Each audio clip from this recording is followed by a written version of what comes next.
ঠাকুর, কালী ঠাকুর, দুর্গা ঠাকুর হয়তো, তা পুজোর পরে সেগুলোকে কি করে? জলে বিজয়া দিয়ে দেয়। আর তুমি বলছো প্রতিমা জল থেকে উঠেছে?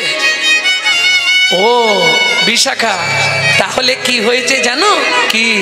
আসতে কারো বাড়ির প্রতিমা পুজো হয়ে গেছিল, হয়ে যাওয়ার পর বিজয়া দিতে এনেছিল, কিন্তু প্রতিমার বদন প্রাণে তাকিয়ে সে আর ফেলতে পারলো না প্রতিমাকে জলে, তাই ঘাটের ওপর বসিয়ে দিয়ে গেছে। সে ভেবেছে যদি কোনো সহৃদয় ব্যক্তি মনে করে এই প্রতিমাকে নিয়ে গিয়ে আবার পুজো করব, তাই ঘাটের ওপরে বসিয়ে রেখে গেছে। জানো বিশাখা, চন্দ্রকান্ত প্রচুর ঐশ্বর্যের মালিক, কিন্তু একটা কথা সবসময় মনে রাখবেন, ভগবান সবাইকে সব সুখ দেবে না। হয়তো অর্থ অনেক দিতে পারে, প্রাচুর্য অনেক দিতে পারে, প্রতিপত্তি ঐশ্বর্য দিতে পারে, কিন্তু হরি বৈমুখ যারা, ভগবানের প্রতি যাদের দৃষ্টি নাই, হরি বৈমুখ যারা, তাদের সব থাকলেও মনে শান্তি জীবনে থাকে না। যখনই আপনি হরি বৈমুখ হয়ে যাবেন, তখনই আপনার মন থেকে সবার আগে শান্তি বিদায় নেবে। এটা পয়সা দিয়ে কিনতে পাবেন।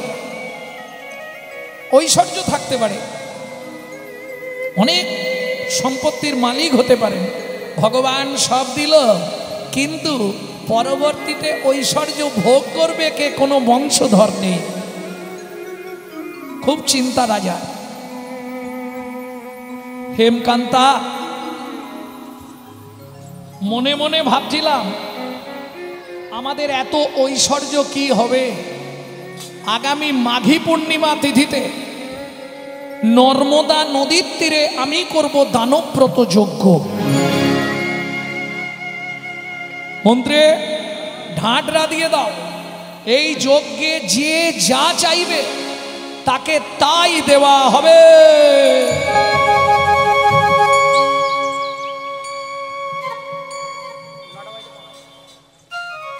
যে যা চাইবে তাকে তাই দিয়ে দেবো, কোনো চিন্তা নেই। কি হবে আমার সম্পত্তি, প্রজাদের।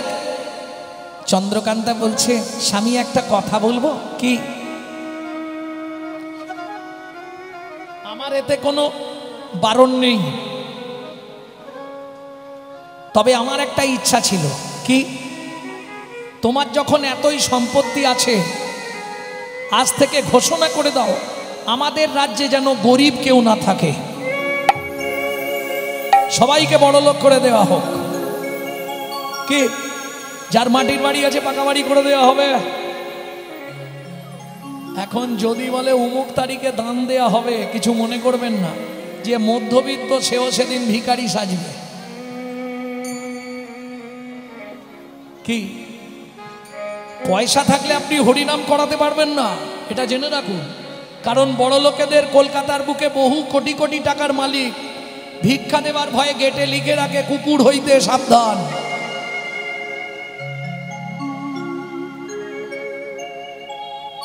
কেন? মহাজন বলছে, ভিখারি বৈষ্ণব তুমি দুঃখ পেও না, ও যে কাজ করে পয়সা রোজগার করে, ওর পয়সা কুকুরে খাওয়ার জন্য, সাধুগুরু বৈষ্ণবের সেবায় লাগার জন্য নয়।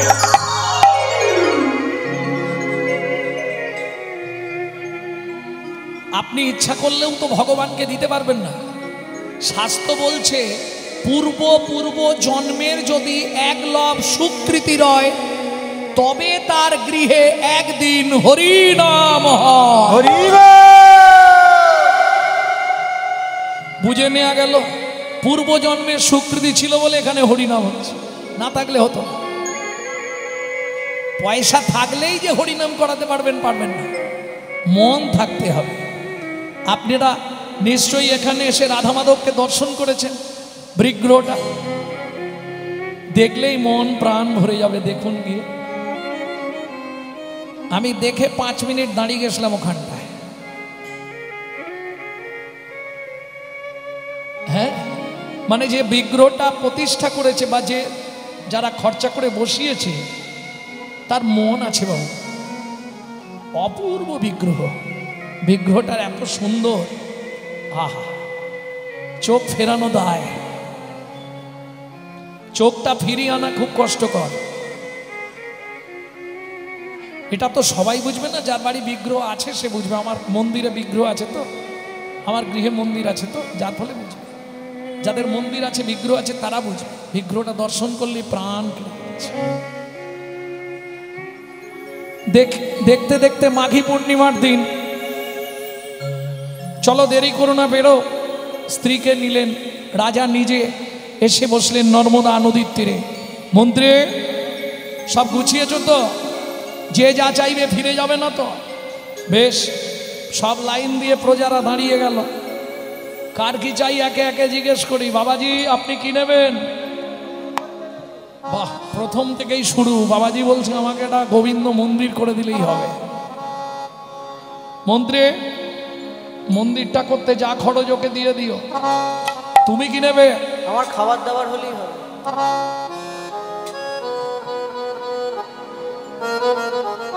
মন্ত্রী সারা জীবন ওর না খাবারের কষ্ট হয়, সেই মতোকে অর্থ দিয়ে দাও। রতনলাল তোমার কি চাই? রাজামশাই আমাকে বস্ত্র দেবেন। মন্ত্রী ওকে অর্থ দিয়ে দাও, সারা জীবন যেন বস্ত্রের কষ্ট না পায়। তুমি কি নেবে? 10 বিঘে জমি, 2টো হালের গরু। ভালো বুদ্ধি, হাল করে খাবে। মন্ত্রী ওকে জমির ধারে নিয়ে যাও, যে জমিটা ওর পছন্দ সেই জমিটা ওকে দিয়ে দাও। লোভে পাপ, পাপে মৃত্যু। মন্ত্রী নিয়ে গিয়ে হাতে একটা শুলো দিয়েছে, তোমার যতটা দরকার গিয়ে পুঁতে দাও, এই জমিটাই তোমার, যাও। 10 বিঘে, 15 বিঘে, 20 বিঘে, মন্ত্রী বলছে 20 বিঘে হয়ে গেল, আর যেও না গো। আর কি হবে, বুড়ো বয়স তোমার, আর জমি নিয়ে কি করবে? বলে জমিদার বলেছে যতটা দরকার আর একটু নিয়ে নি। 25 বিঘে, 30 বিঘে, 35 বিঘের মাথায় গিয়ে পাটি মুখ থুবড়ে পড়ল। মন্ত্রী ফিরে এলো, জমিদার জিজ্ঞেস করলো মন্ত্রী জমি পেয়েছে? বলে মহারাজ ইচ্ছা ছিল 35 বিঘে, পেল মাত্র 3.5 হাত। পরের জায়গা পরের জমি ঘর বানাইয়া আমি রই, আমি তো এই জমির মালিক নই। ও দয়াল রে, আমি তো এই জমির মালিক না। ও বিধি রে, আমি তো এই জমির মালিক নই। প্রথম যেদিন ভবে এলাম তুমি দিলে নতুন ঘর।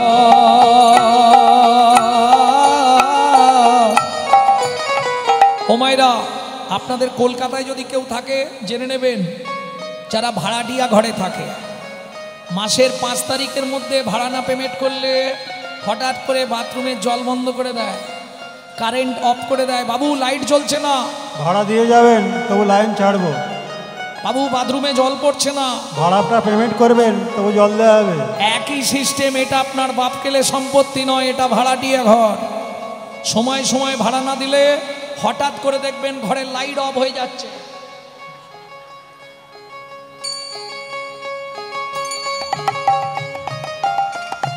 কোথাও কিছু নেই, বাথরুমের জল বন্ধ, পেট ফুলে জয় ঢাক। প্রথম যেদিন ভবে এলাম তুমি দিলে নতুন ঘর।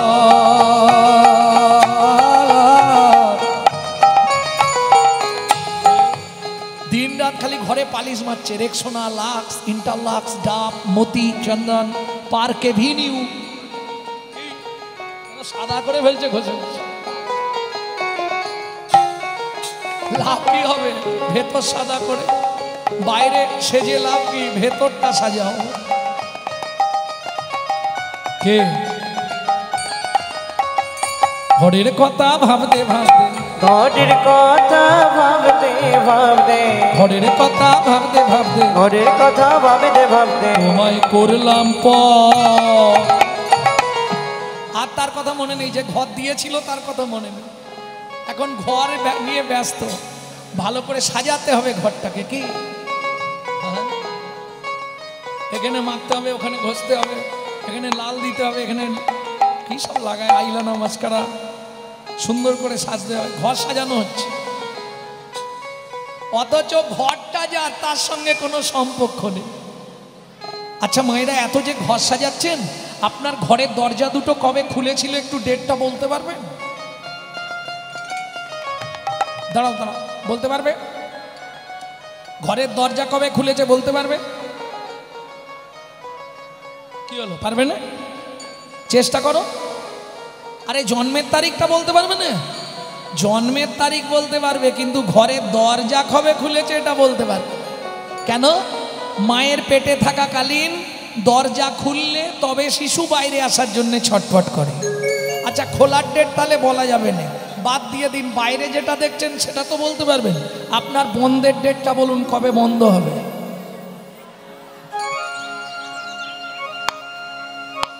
হবে বন্ধের ডেট? খোলার ডেট না হয় বাদ দিলাম, মায়ের পেটে ছিলাম দরজা খুলেছে, বলতে পারবো না। বন্ধের ডেটটা তো বলতে পারবো, দরজা কবে বন্ধ হবে বলতে পারবো না। কেন? আমার ঘরের চাবি তোমার হাতে, ঘরের চাবি তোমার হাতে, দয়াল ঘরের চাবি তোমার হাতে, দয়াল ঘরের চাবি তোমার হাতে। সে ভাবনা ভাবলাম কই, আমি তো এই জমির মালিক নই। ও দয়াল রে, আমি তো এই জমির নিতাই মালিক গৌর হরি। আমি তো এই জমির মালিক নই। মন্ত্রী মহারাজ সবাই দান পেয়েছে তো? পেয়েছে মহারাজ। তাহলে এবার আমি দানব্রত যজ্ঞ শেষ করি। রাজা তুলসী পাতা আর গঙ্গার জল নিয়ে নর্মদা নদীর কিনারে দাঁড়িয়ে যেই না যজ্ঞ শেষ করতে যাবে, পাশ থেকে মন্ত্রী বলে উঠল, মহারাজ এত ভক্ত একবার জেনে নিন না কেউ বাকি আছে কিনা। বেশ, শোনো প্রজাগণ, সকাল থেকে যে নর্মদা নদীর তীরে দানব্রত জ্বলছে, যজ্ঞ চলছে, এইবার শেষ করে আমি জলবিন্দু গ্রহণ করব। তাই তার আগে একবার তোমাদের জানতে চাইছি, আর কি কেউ দান নিতে বাকি আছো? আমি আছি গো রাজো, আমি আছি গো, আমি এখনো বাকি আছি, বাকি আছি, বাকি আছি। কোথায় তুমি? তোমাকে তো দেখতে পাচ্ছি না। আসছি মহারাজ। মন্ত্রী, কে বলছে বাকি আছে? হেন কালে নারদ ঋষি দাঁড়ালো সম্মুখে আসি, হেন কালে নারদ ঋষি দাঁড়ালো সম্মুখে আসি, কহিলেন মধুর বচন, কহিলেন মধুর বচন, আমি এখনো বাকি আছি। আমি এখনো বাকি আছি, রাজা আমি এখনো বাকি আছি। আমি এখনো বাকি আছি, তুমি আমায় দান করো রাজা, আমি এখনো বাকি আছি। আমায় দান করো রাজা, তোমার দান গ্রহণের হরি হরি। আমায় দান করো রাজা, গ্রহণের অভিলাষী, আমায় দান করো রাজা, আমি এখনো বাকি আছি, আমি এখনো বাকি আছি। নারদ মুনিকে দেখেই রাজা ক্রোধে অগ্নি প্রজ্বলিত। দূর হয়ে যা সম্মুখ হতে পেশনির কুমার, পেছনের কুমার, রাজা চন্দ্রকান্তে দান মাগো, কি সাধ্য তোমার? কি সাধু তোমার। মন্ত্রে মেলেচ্ছ চণ্ডাল জাতি পেশনির কুমারকে, এই মুহূর্তে আমার সামনে থেকে দূর করে দাও। দাঁড়ান মহারাজ, আপনার মন্ত্রী ঢাঁডরা দিয়েছিল বলে আমি এসেছি, না হলে আসতাম না। সারাদিন ধরে আপনি এত বড় যজ্ঞ করলেন, দানব্রত যজ্ঞ, 80 মণ দুধে 1 ফোঁটা গোচনা দিলেন। সারাদিন যে দান করে যে পুণ্য সঞ্চার করেছিলেন, নিমিত্ত মাত্র কর্মের জন্য সেই পুণ্য পাপে পরিণত হলো। তোমার এত বড় স্পর্ধা, তুমি আমার মুখে, রাজা চন্দ্রকান্তের মুখের সামনে দাঁড়িয়ে এত বড় কথা? মন্ত্রে, একে মারতে মারতে বার করে দাও। দাঁড়ান মহারাজ।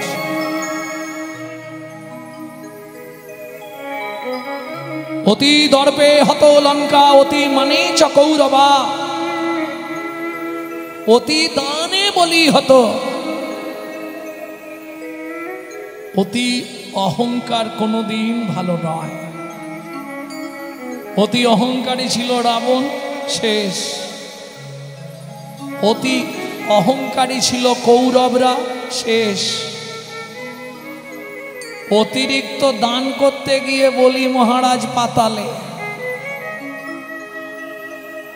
অতিরঞ্জিত কোনো কিছুই ভালো নয়। আমি চলে যাচ্ছি, তবে যাবার সময় আমি নারদ মুনি একটা কথা বলে যাচ্ছি আপনাকে। আজকে যে পাপ আপনি করলেন, এর জন্যে আগত জন্মে আপনাকে চণ্ডালের ঘরে জন্ম নিতে হবে। যেই না বলেছে, ও মায়েরা, একটা নারী পারে পুরুষকে বাঁচাতে, আর একটা নারী পারে পুরুষকে মেরে ফেলতে। নারী স্বর্গের দুয়ার, আবার নারী হয় নরকের দ্বার। বুঝে নেওয়া গেল? ভোজনে জননী, সোহাগে ভগিনী, রমণে রমণী, এরা যদি কৃপা করে বাঁচালেও বাঁচাতে পারে, মারলেও মারতে পারে, স্বর্গও দেখাতে পারে, আবার নরকেও থাকে। না বলাই ভালো, বাড়ি যেতে হবে। ভক্তমণ্ডলী, ভক্তিমতী মায়েরা, অতএব খুব সাবধান। রাজা চন্দ্রকান্তের স্ত্রী হেমকান্তা দেবী দূরে দাঁড়িয়েছিল। যেই না নারদ মুনি বলা, ছুটতে ছুটতে এসে নারদ মুনির চরণে আছাড় খেয়ে পড়ল। ও গো মুনিব,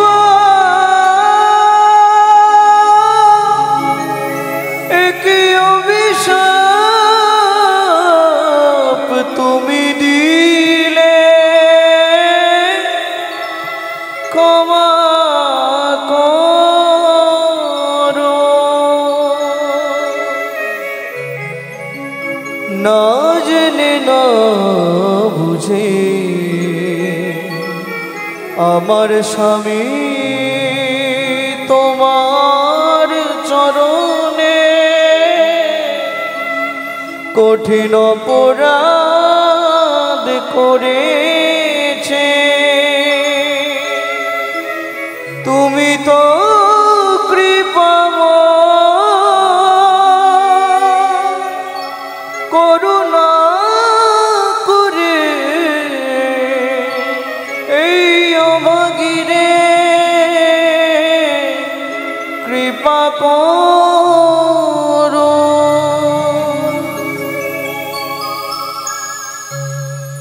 ওঠো মা, চরণ ছেড়ে ওঠো।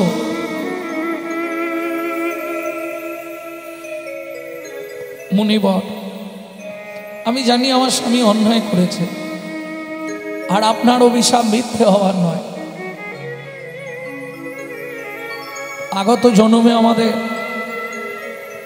নিষাদ কুলে চণ্ডালের ঘরে জন্মাতে হবে, তাতে কোনো দুঃখ নেই মুনিবর। দুঃখ আমার জীবনে একটাই, জানি না কোন পাপের কারণে এ জন্মে আমি সন্তানের মা হতে পারলাম না। মুনিবর, জীবনে আমার একটাই চাওয়া, যে কুলে জন্ম হোক তাতে কোনো কষ্ট নেই, একটা আশীর্বাদ আপনি আমাকে করে দিন। কি? একটি সন্তান পাই যেন মুনি, সে তো হরি ভক্ত হয়।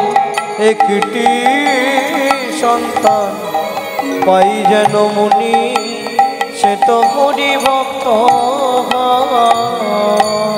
আমি একটি সন্তান পাই যেন মুনি, সে তো হরি ভক্ত হয়। একটি সন্তান পাই যেন মুনি, সে তো হরি ভক্ত হয়। তুমি এই কৃপা করো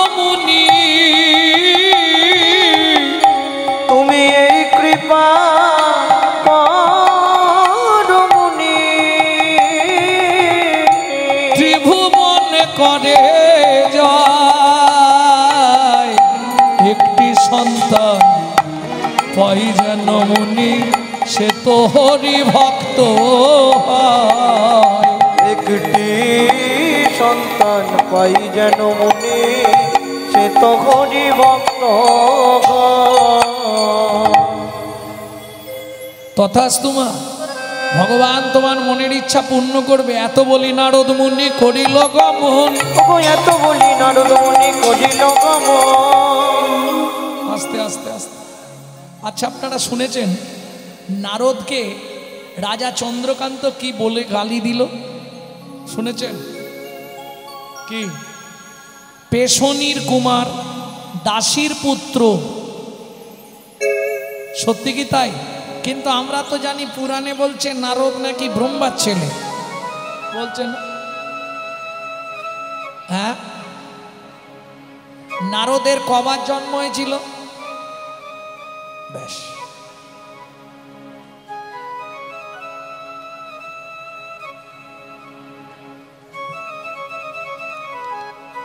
ভক্তমণ্ডলী, ভক্তিমতী মায়েরা, আপনারা লোমর্ষ মুনির কথা শুনেছেন। লোমর্ষ মুনি, যার গোটা গায়ে লোম ভর্তি। লোমর্ষ মুনি মাথায় একটা পাতা চাপিয়ে, বৃষ্টি পড়ছে, তার মধ্যে বসে বসে ভজন করছে। ব্রহ্মা জিজ্ঞেস করছে, লোমর্ষ মুনি তুমি এইভাবে ভজন করছো কেন? বলে কদিন আর বাঁচবো, আর কি হবে, বুড়ো হয়ে গেছি, ভিজলেই বাকি আর শুকনো থাকলেই বাকি। বলছে মুনি তোমার বয়স কতদিন যেন? তোমার পরমায়ু কত যেন? কি কত? না, তোমার শরীরে যত লোম তত বৎসর তোমার পরমায়ু। তা গোটা গায়ে লোম ভর্তি তো, যার জন্য লোমর্ষ মুনি। সেই লোমর্ষ মুনি যখন নারায়ণ শিলাকে প্রতিষ্ঠা করল গৃহে, একজন দাসী ছিল, নাম তার সৌবানী দেবী। ভালো করে শুনে নিন, খুব কম বয়সে বিধবা হয়ে গেছিল সৌবানী দেবী। লোমর্ষ মুনির মন্দিরে দাসীর কাজ করে। মন্দিরে দাসীর কাজ মানে বোঝেন তো?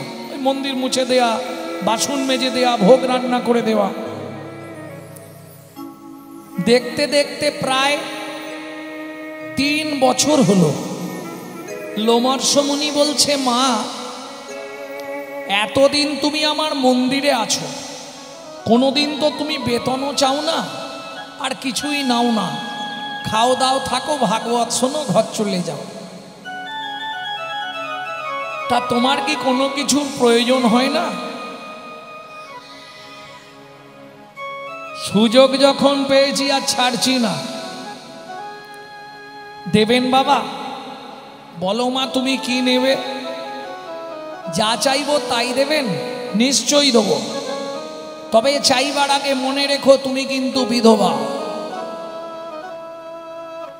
ঠিক আছে, তাই কাল আমি যখন নারায়ণকে স্নান করিয়ে, নারায়ণের চরণে তুলসী দান করে, নারায়ণের চরণ বাসি তুলসীগুলো নিয়ে বাইরে বেরোবো, সেই সুযোগে তুমি চেয়ে নিও, আমি দিয়ে দেবো। লোমর্ষ মুনি নারায়ণের সেবা করতে ঢুকলেন। সৌবানী দেবী ঠাকুর মন্দিরের বাইরেটা আঁচল পেতে বসে আছে। বেরোলেই চাইব। লোমর্ষ মুনি নারায়ণের সেবা পূজা সেরে ওই বাসি তুলসী পাতা দুটো হাতে নিয়ে বেরোচ্ছিল, সেই সুযোগে সৌবানী দেবী চেয়ে ফেললো, বাবা বলো মা আপনি যে দেবেন বলেছিলেন? হ্যাঁ, কি নেবে তুমি? অন্য কিছু চাইবো না, আমার একটা সন্তান চাই। স্তব্ধ হও বালিক, তোমার এত বড় স্পর্ধা, তোমাকে আগেই বলেছিলাম তুমি বিধবা। আমি দিলে দিতে পারি, কিন্তু জগৎ বলবে সবাই আমার সন্তান তোমার গর্ভে। মেনে নিতে পারবে? এই কলঙ্কের বোঝাটা মাথায় নিয়ে বাঁচতে পারবে? কাঁদতে কাঁদতে সৌবানী দেবী বলল, বাবা জগতে কে কি বলল তা তো আমার দেখে লাভ নেই, দেখার মালিক তো দেখছে, তিনি যা বলবে সেটাই ঠিক। যদি দিতে হয় তাহলে আমাকে একটা সন্তান আপনি দিন, সে যেন বিশুদ্ধ হরি ভক্ত হয়। কি করবে লোমহর্ষণ মুনি? মুশকিলে পড়লেন। হাতে তুলসী পাতা দুটো ছিল, দিয়ে বলে, মা এই তোর হাতে তুলসী দুটো দিলাম, তুই যা ভাববি সেটাই ফলবে, এই নে। তুলসী পাতা দুটো হাতে নিয়ে সৌমানী দেবী বলছে, ভগবান তোমার মতো একটা সন্তান আমায় দিও।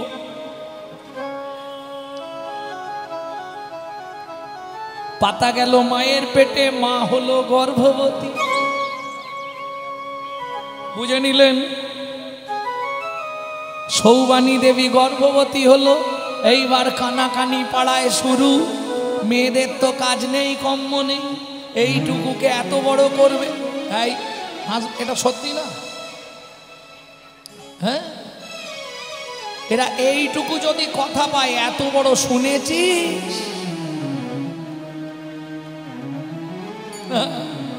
বিধবার বাচ্চা হবে দেখ। কিন্তু মাথায় রেখো, হিংসা নিন্দা উলুর বেড়া, পরচর্চার বাঁধন ঘেরা। হিংসা নিন্দা উলুর বেড়া, পরচর্চার বাঁধন ঘেরা। আগে জিজ্ঞেস করে নি, উলু গাছ চেনো? খুব চেনে। চেনো?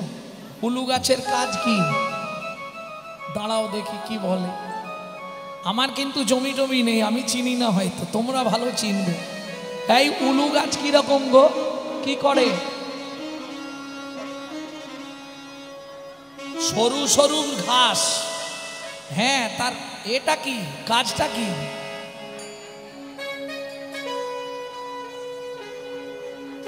মোট বাঁধা হয় নাকি? ঝাঁটা তৈরি হয়? কি হয়? খাওয়া দাওয়ার জিনিস? তাহলে বলতে পারছো না তো? ধান গাছের মতো? ধুস। আরে উলু গাছ হয়টা কি সেটা জিজ্ঞেস করছি। কি কাজে লাগে?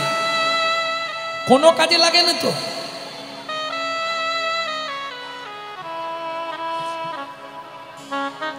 এই উলু গাছের সৃষ্টি কোথা থেকে জানো?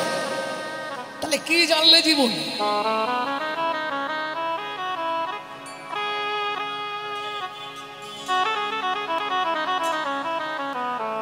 উলু গাছ জন্মেছিল কি করে জানো? জানো না? হরি বল, হরি বল। দেবী কালী যখন কাকে বধ করার জন্য কালী হয়েছিল দুর্গা, জানো? কাকে? কোন অসুরকে? ভুল ভাল বলবে, কিচ্ছু জানে না। মধুকৈটবকে বধ করার জন্য দেবী তো দশভুজা হলেন, আর রক্তবীজকে বধ করবার জন্য মা কালী মূর্তি ধরলেন। সেই রক্ত যেখানে পড়েছিল সেখান থেকে উলু গাছের সৃষ্টি।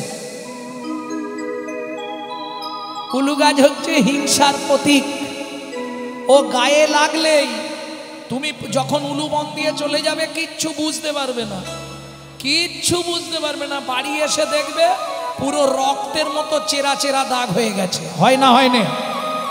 এইবার বুঝে নাও, হিংসা নিন্দা উলুর বেড়া, পরচর্চার বাঁধন ঘেরা। হিংসা নিন্দা উলুর বেড়া, পরচর্চার বাঁধন ঘেরা। একটা জমির 9টি ফেরা, একটা জমির 9টি ফেরা। জমির বাড়লো ভাবনা দিনে দিনে। আগে উলু গাছ হাঁটাও, না হলে ভাই চাষ হবে না হৃদয় জমিনে। গুরু বিনা চাষ হবে না হৃদয় জমিনে। বুঝে নিলে? এবার নারীর কাজ কানাঘুষো হচ্ছে। দেখতে দেখতে সৌমানী দেবী 11 মাসে প্রসব হলেন সুন্দর সুপুরুষ পুত্র সন্তান। বাবা কি অনেক দুঃখের পরে আমার সন্তান, আমার এই ছেলের নাম হবে দুঃখী। কি নাম? দুঃখী। দুঃখে দুঃখে পেয়েছি, নাম হবে দুঃখী। দিন যায় মাস যায়, বয়স হচ্ছে। ভক্তমণ্ডলী ভক্তিমতী মায়েরা ব্রহ্মার 4 ছেলে, সনক, সনাতন, সানন্দ, সনত কুমার, 4 জন এলেন লোমর্ষ মুনির আশ্রমে যোগ শিক্ষা করবার জন্য। সেই সময় দুঃখীর দায়িত্ব পড়ল, তারা যেখানে বসে ধ্যান করবে সেখানটা মুছে দেওয়ার, তাদেরকে জোগাড়পাতি করে দেওয়া। তারা যখন 4 জন ধ্যান করতে বসে, দুঃখী তাদের মুখোমুখি বসে চোখ বন্ধ করে প্র্যাকটিস করে, অভ্যাস করে। এইবার যখন তাদের যোগ শিক্ষা হয়ে গেল, একদিন রাত্রিতে লোমর্ষ মুনিকে প্রণাম করে তারা চলে গেলেন। বদ্রী নারায়ণ দুঃখী তাদের পিছনে পিছনে যাচ্ছে। অনেকখানি বাড়ি থেকে চলে গিয়ে ঘুরে দেখে বাচ্চা ছেলে দুঃখী চলে এসছে। এই দুঃখী, আরে তুই এলি কেন? বলে আমিও তোমাদের সঙ্গে ধ্যান করতে যাব। না, তুই ফিরে যা, তোর মা কান্নাকাটি করবে, তোর মায়ের তুই ছাড়া আর কেউ নেই, ফিরে যা দুঃখী। তাহলে কবে আমি আসবো ধ্যান করতে তোমাদের সঙ্গে? শোন দুঃখী, যেদিন তোর মা না থাকবে, তোর মা মারা গেলে তুই আমাদের কাছে চলে আসবি, তোর জন্য আমরা বদ্রী নারায়ণে অপেক্ষা করব। শুনলেন? দুঃখী বাড়ি চলে গেল। মা কি, আমি ধ্যান করতে বসবো। খেয়ে দে নে দেখি তাড়াতাড়ি। খাবো না, আমি ধ্যান করতে বসবো। দুঃখী ধ্যান করতে বসলো। 1 দিন 2 দিন 3 দিন কেটে গেল। 3 দিনের দিন গভীর রাতে নারায়ণ এসে দাঁড়ালো। দুঃখী কে? আমি শ্রী বিষ্ণু নারায়ণ। বলো তুমি কি নেবে দুঃখী? কি পেলে খুশি হবে?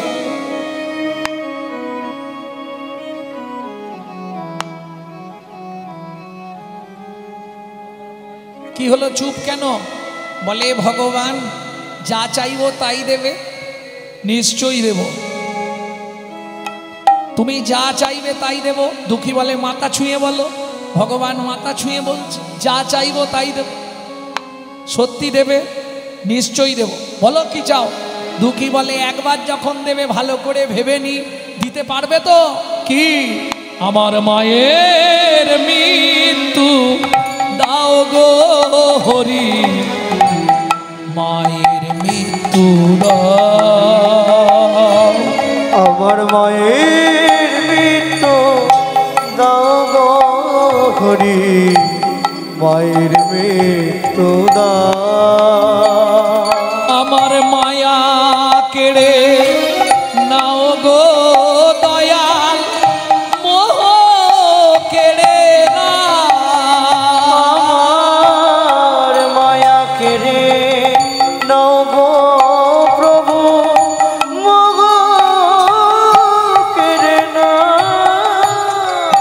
মায়ের মৃত্যু দাও গো প্রভু, মায়ের মৃত্যু দাও।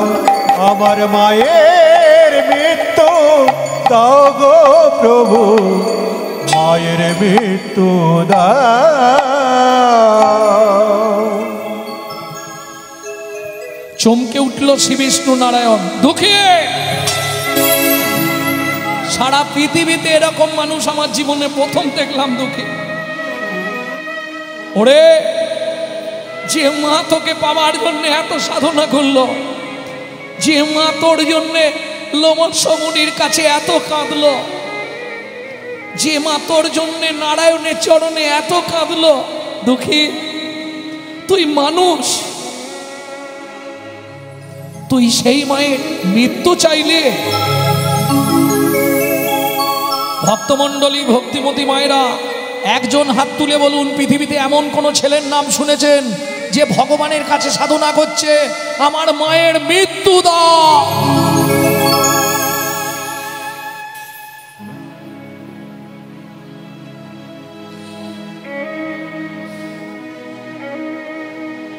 ভগবান কাঁদছে। দুঃখী, ও দুঃখী তুই জানিস দুঃখী কি, এ জগতে যার মা নেই তার এই পৃথিবীতে আর কেউ নেই, জানিস দুঃখী? এ জগতে যার মা চলে গেছে তার পৃথিবীর সব চলে গেছে রে। আমি দিতে পারবো না দুঃখী, আমি চললাম। ফিরে গেলেন শ্রী বিষ্ণু নারায়ণ। দুঃখী শুনবে না, আবার ধ্যানে বসলেন। নারায়ণ এলেন, দুঃখী বল, অন্য কিছু চা? না ঠাকুর। কেন তোর মায়ের মৃত্যু চাইছিস আমাকে খুলে বল দুঃখী। শুনবে ঠাকুর, আমি না আমার মাকে খুব ভালোবাসি। মা যদি বেঁচে থাকে আমি কোনোদিন সাধনার পথে ভজনের পথে যেতে পারবো না। ও ভগবান, মা যদি মরে যায় তাহলে আমার আর পথে কোনো বাধা থাকবে না। আমি বদ্রীনারায়ণে গিয়ে তাদের সঙ্গে মিলিত হয়ে সাধন ভজন করব, মনে খুব ইচ্ছা।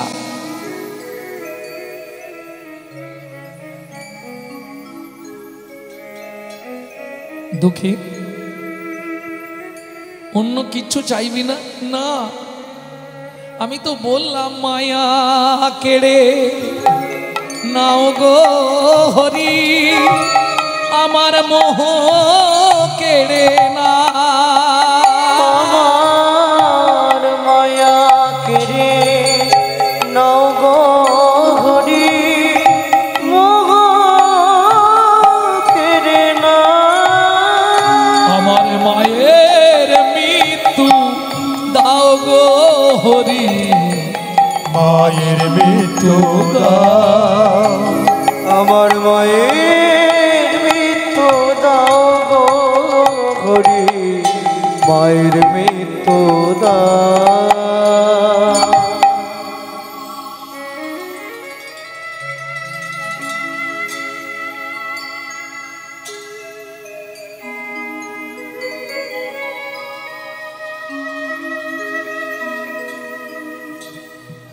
দুঃখী,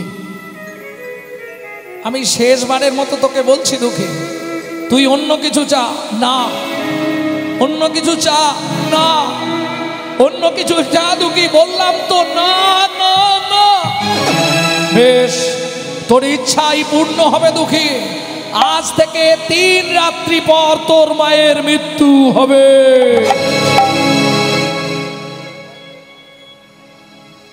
আশীর্বাদে করি হরি, চলিলে নতরা করি।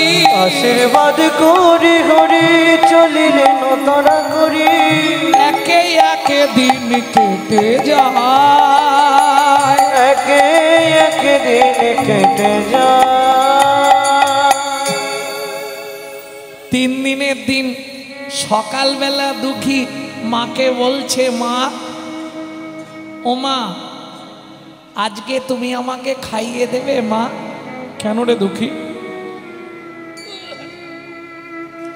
আমি একটা ভুল করে ফেলেছি জানো মা। কি কি ভুল করেছিস দুঃখী? ওটা তোমায় বলা যাবে না। সেই ভুলের জন্যই আমি দিনরাত কাঁদছি। ভগবান তো চাইতে বলেছিল, তো আমি চেয়ে ফেলেছি, কিন্তু বুঝতে পারিনি জানো মা এত কষ্ট হবে। ভগবানকে বলছি আমার বরটার দরকার নেই, তুমি ক্যান্সেল করে দাও। ভগবান তো আর শুনবে না, দিয়েছে যখন নিতেই হবে। 3 দিনের দিন সন্ধ্যাবেলায় দুঃখী মায়ের পাশে শুয়ে আছে, সারা রাত ঘুম নেই চোখে। আজ 3 দিন বারবার উঠে দেখছে, মা কি হলো তো? ও না, ঠিক আছে। আবার ঘুরে শোয়, আবার রাত হয়, মাকে ডাকে, মা কি? ও ঠিক আছে। কি ঠিক আছে? খালি মা মা করছিস, কি হয়েছে তোর বলতো? ভগবান যা বলেছে দুঃখী শোনা তো ভুল হয়েছে। ভগবান বলেছে 3 রাত পর। 3 রাতের মধ্যে তো বলেন, 3 রাত পর। এইবার 4 দিনের দিন রাত্রিতে দুঃখী ঠিক ওই একইভাবে আছে মা মা। ঠিক ভোরের দিকে দুঃখীর ঘুম ধরে গেছে, বাচ্চা ছেলে তো আর থাকতে পারছে না, ঘুম চোখে এসে গেছে, ঘুমিয়ে গেছে। চিৎকার করে উঠল সৌবানী দেবী, দুঃখী চেয়ে দেখ বাবা, আমার পায়ে কি একটা কামড়ালো। বিষধর সর্প ছোবল দিয়ে বিছানা থেকে নেমে যাচ্ছে কালকে উঠে সাপ। সারা শরীরটা সৌবানী দেবীর নীল হয়ে গেল। দুঃখী ছুটে গেল কার কাছে? লোমর্ষ মুনির কাছে। মুনিবর, মুনিবর, সর্বনাশ হয়ে গেছে মুনিবর। ছুটে এলো লোমর্ষ মুনি। কি হয়েছে দুঃখী? মা মারা গেছে সর্পদংশন করে। হ্যাঁ মুনিবর, মা মারা গেল সর্পদর্শন করে। তোর লজ্জা করে না? চোখের জলটা মোছ।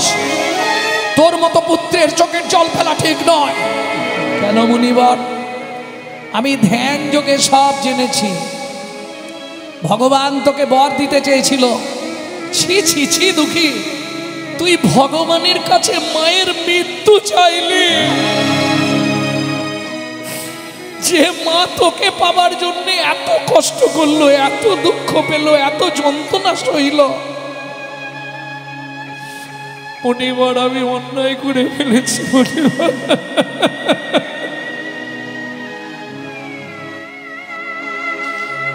আমাকে ক্ষমা করে দিন মুনিবর, আমি অন্যায় করে ফেলেছি। আর ক্ষমা চেয়ে কি হবে? নদীর ঘাটে কলার ভেলা প্রস্তুত করা হয়ে গেছে। মায়ের দেহটা নদীর জলে ভাসিয়ে দে। মায়ের দেহটা নদীর জলে ভাসিয়ে দিয়ে দুঃখী বললে, মুনিবর, মা ছিল বাঁধন, আজ থেকে বাঁধন হারা হয়ে গেলাম। প্রণাম জন্মভূমি, প্রণাম মুনিবর, আমি চললাম সাধনার নিমিত্তে। কোথায়? যেখানে চতুষ্ষণ ব্রহ্মার 4 ছেলে সাধনা করছে, দুঃখী সেই পথে চলেছে গভীর অরণ্যে। অমন কথায় কথায় সময় গেল, কাজে করলে কি? আগত কীর্তন অনুরাগী বহিরাগত ভক্তমণ্ডলী সকল, যারা কৃপা করে এসেছেন, যারা করুণা করে এসেছেন, কীর্তন প্রারম্ভে সাধু, গুরু, ব্রাহ্মণ, বৈষ্ণব চরণে জানাই আমার ফুল লুণ্ঠিত অনন্ত কোটি দণ্ডবত প্রণাম। এছাড়াও আছেন আদ্যাশক্তি যোগমায়ার অংশকলা স্বরূপিণী ভক্তিরূপিণী মায়েরা। আপনাদের চরণে রইল অধম সন্তান শ্রী গৌরাঙ্গ সুন্দর চক্রবর্তীর অনন্ত কোটি দণ্ডবত প্রণাম। সোনার বাংলার ছোট্ট ছোট্ট ভাই বোন, সমবয়সী বন্ধু বান্ধব, তোমাদের জন্য রইল কৃষ্ণ প্রেম প্রীতি ভালোবাসা। প্রথম যে গীতখানি শুনলাম ভক্তি বিনোদ ঠাকুর, এখন যে গীতখানি শুনছি লোচন দাস ঠাকুরের ধামালি থেকে। আপনি যদি জাপান জার্মানে জন্মাতেন আমি বলতাম না, আপনি যদি লন্ডন অক্সফোর্ড কেমব্রিজে জন্মাতেন আমি বলতাম না। সবার প্রথম আপনাকে ভাবতে হবে, আস্তে কথা বলো না, সবার প্রথম আপনাকে ভাবতে হবে আপনার জন্মটা হয়েছে ভারতবর্ষের মাটিতে। যে ভারতবর্ষের মাটিতে মানুষ হওয়ার জন্য স্বর্গের দেবতারাও সাধনা করছে। কি আছে ভারতে? ভারতবর্ষের মতো সাধুমুনি ঋষির দেশ, ভারতবর্ষের মতো প্রেম ভক্তিপূর্ণময় দেশ অল ওয়ার্ল্ডে, সারা পৃথিবীতে কোথাও পাবেন না। সেই ভারতবর্ষের মাটিতে আপনি মানুষ হয়ে জন্মালেন। এটা কিসের ফল? বহু জন্মের পুণ্যের ফল না, ভালো কর্মের ফল না। তাহলে ভারতে মানুষ হলেন কি করে? শ্রুতি বলছে বহু জন্মানাং সুকৃতি প্রারব্ধম। আপনার বহু জন্মের সুকৃতি ছিল বলে আপনি ভারতবর্ষের মাটিতে মানুষ হয়ে জন্মেছেন। আর জীবনে মানুষ হব ঠিক?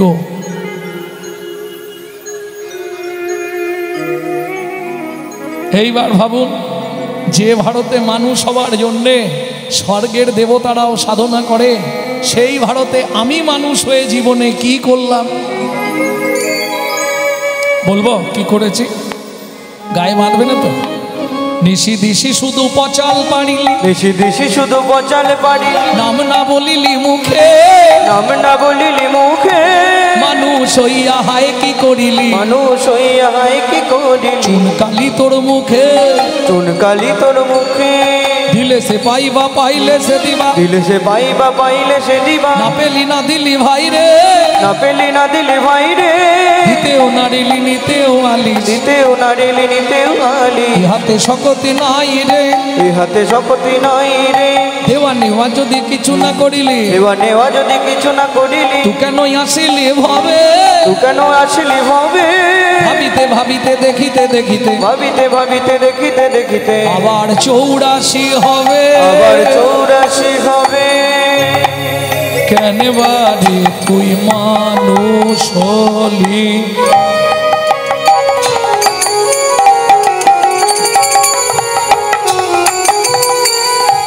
পানি ধানি পদম পরে মপ হে মপরে মপনি ধপ,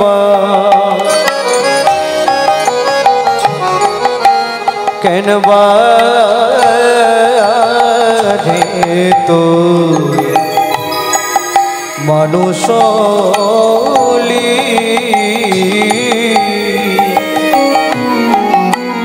রে নিধপ নাম পমারে রে বাবা বাবা বাবা দাদা দাদা দাদা রে দাদা দাদা দাদা রে ধনি রবা রে ধনি রবা রে সনি ধপা, কেন বারে তুই মানুষ হলি, মন এই ভারতে জন্ম নিলে কামিনী কাঞ্চনে মন মজালি, মন মজালি, কামিনী কাঞ্চনে মন মজালি, মন মজালি, সমন এলে বলবি কি, কথায় কথায় সময় গেল কাজে করলি কি, কথায় কথায় সময় গেল কাজে করলে কি, লোচন দাসের এই মিনতি,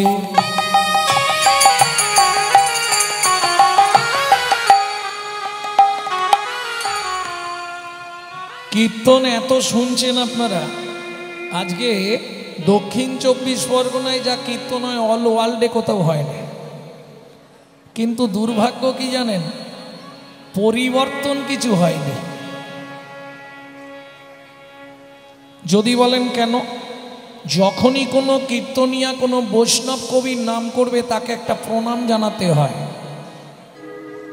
কি হবে তাদেরকে প্রণাম করে? আমাদের প্রাক চৈতন্য যুগে, মানে চৈতন্য মহাপ্রভুর আগে যেসব পদকর্তারা এসেছিলেন, চণ্ডীদাস, বিদ্যাপতি, কবি কালিদাস, চৈতন্য মহাপ্রভুর পরে যারা এলেন, জ্ঞান দাস, গোবিন্দ দাস, নয়নানন্দ দাস, গোকুলানন্দ দাস,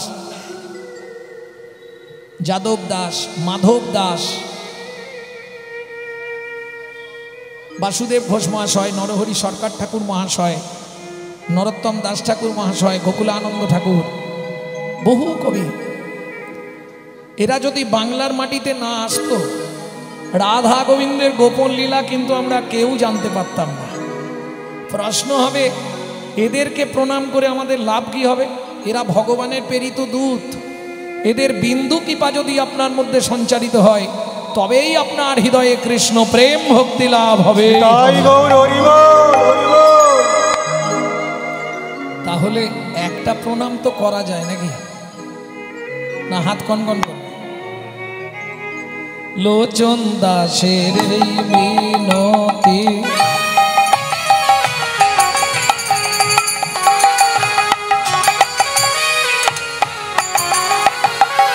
মন তার চরণে রাগড়ে মতি কি হবে তোর যাবার গতি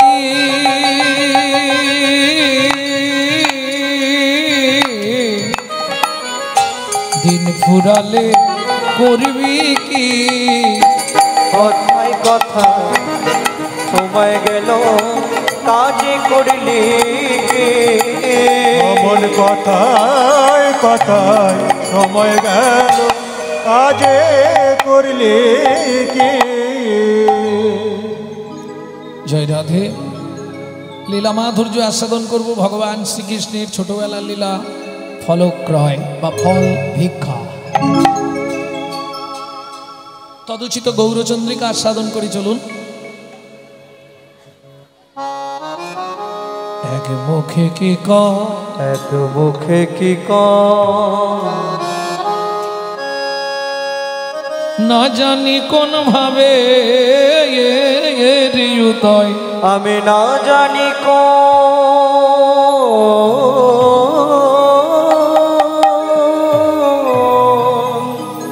ভাবে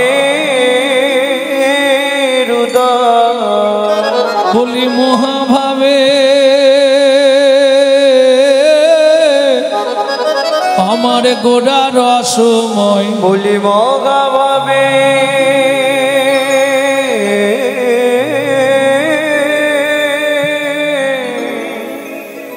আমার গোড়া রসময় এক মুখে কি এক মুখে কি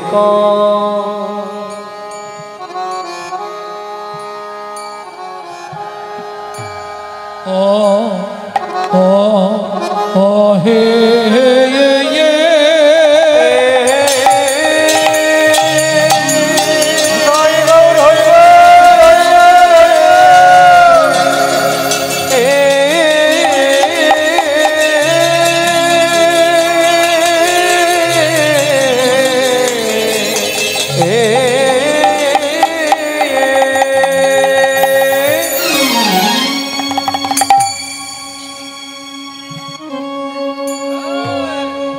ও এক মুখে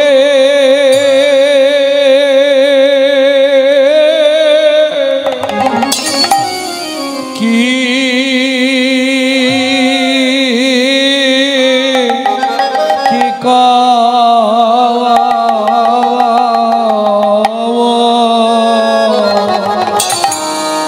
গোড়া চাঁদের লীলা আহা মরি মরি ভাবনি দেশে গোবর ঘড়ি আমার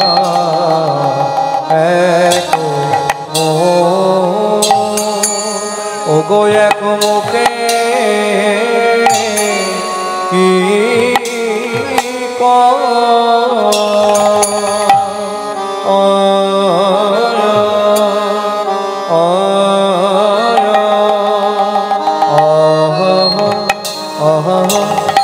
মালিকের থেকে পারমিশন নিয়েছে।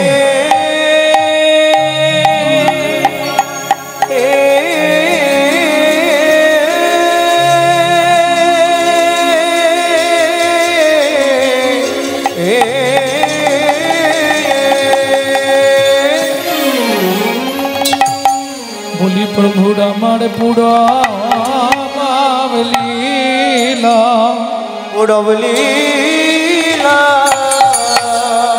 আয়া আয়া আয়া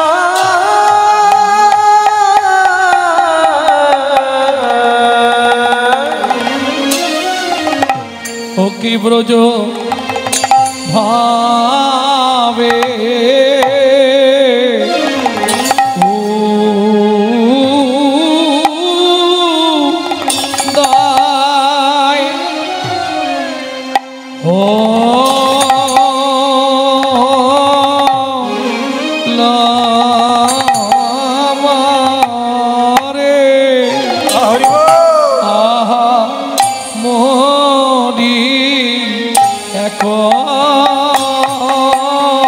মুখে মুড়ি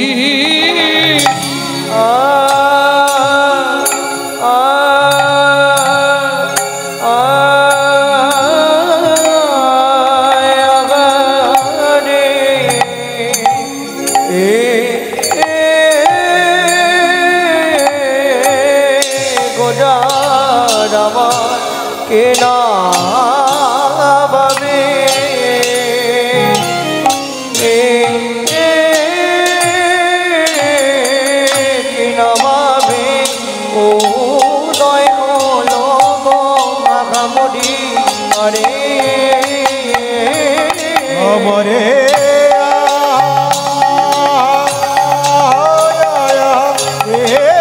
গোরা কিনা ভাবে উদয় হলো গো আমরে আরে আমরে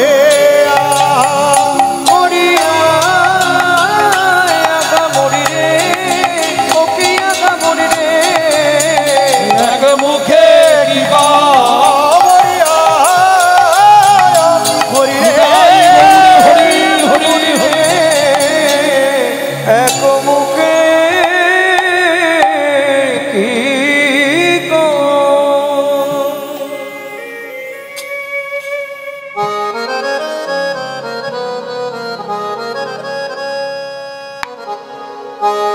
আরে ও এক মুখে কি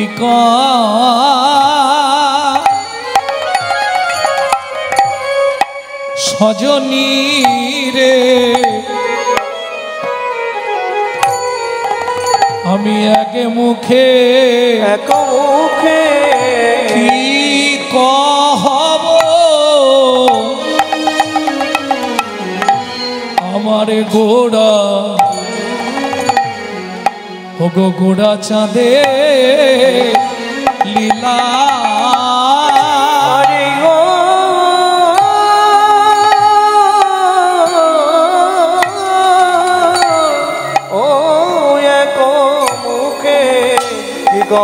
সজনী রে এক মুখে কি কহব গোরা আমার গোরা চাঁদে লীলা বলি হামাগুড়ি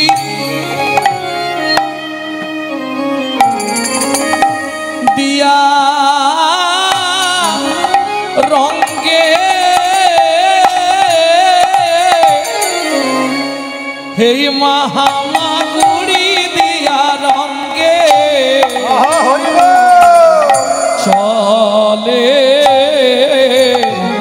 ওগো চলে সচি বলা সেই তো এসেছে সেই তো এসেছে সেই তো এসেছে ওগো সেই তো এসেছে বলি বৃন্দাবনের ননি চোরা সেই তো এসেছে ওই বৃন্দাবনের ননি চোরা সেই তো এসেছে বৃন্দাবনের ননি চোরা নবদ্বীপে সোনার গোড়া বৃন্দাবনের ননি চোরা নবদ্বীপে হরি চোরা নবদ্বীপে সোনার গোরা বৃন্দাবনের ননি চোরা নবদ্বীপে সোনার গোরা বৃন্দাবনের ননি চোরা নবদ্বীপে সোনার গোরা সেই তো এসেছে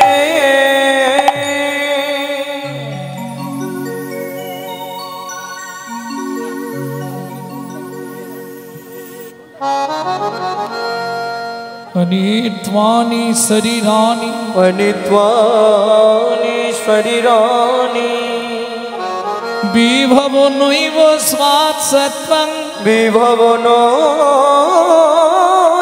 शाश्वतं नित्वं सन्निहितं मृत्युं सन्निहितं मृत्युं कर्तव्यं धर्मो सञ्चयो कर्तव्यं धर्म सञ्चयो